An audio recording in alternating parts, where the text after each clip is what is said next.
We have studied the ECG manifestations resulting from damage to different components of the conducting system in videos spread throughout this course. We will now briefly review the ECG diagnosis of conducting system abnormalities.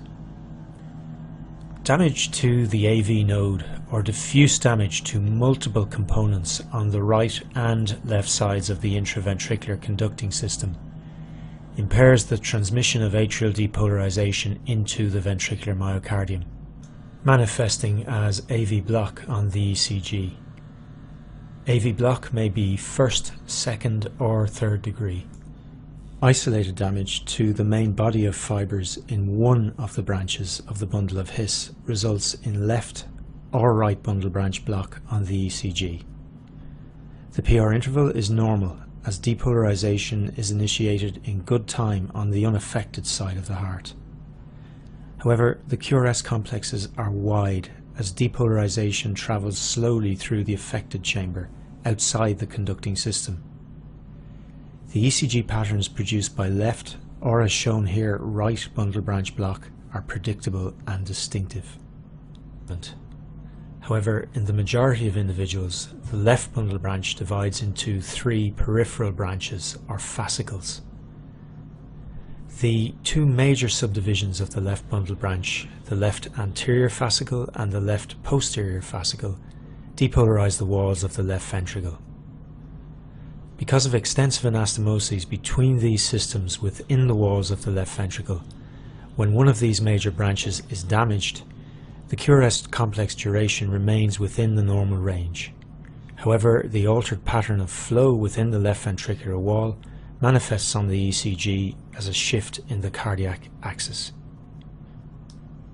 Left anterior fascicular block results in left axis deviation, while the more unusual left posterior fascicular block results in right axis deviation.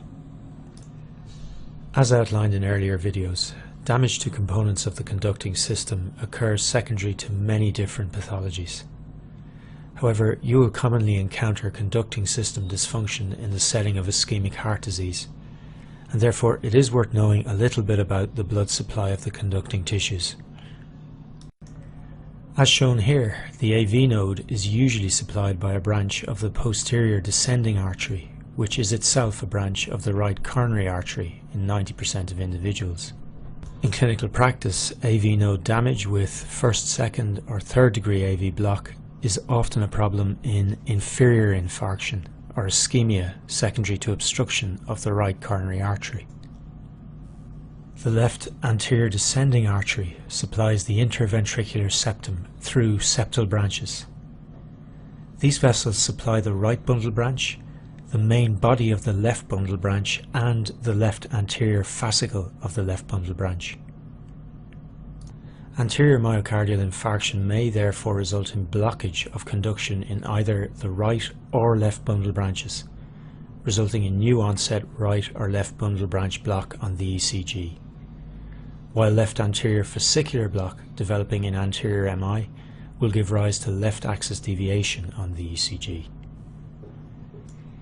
In very extensive anterior infarction resulting from obstruction of the left anterior descending artery proximal to the origin of the septal branches, both the right and left side of the intraventricular conducting system may be damaged, resulting in AV block on the ECG, a very poor prognostic sign in anterior MI.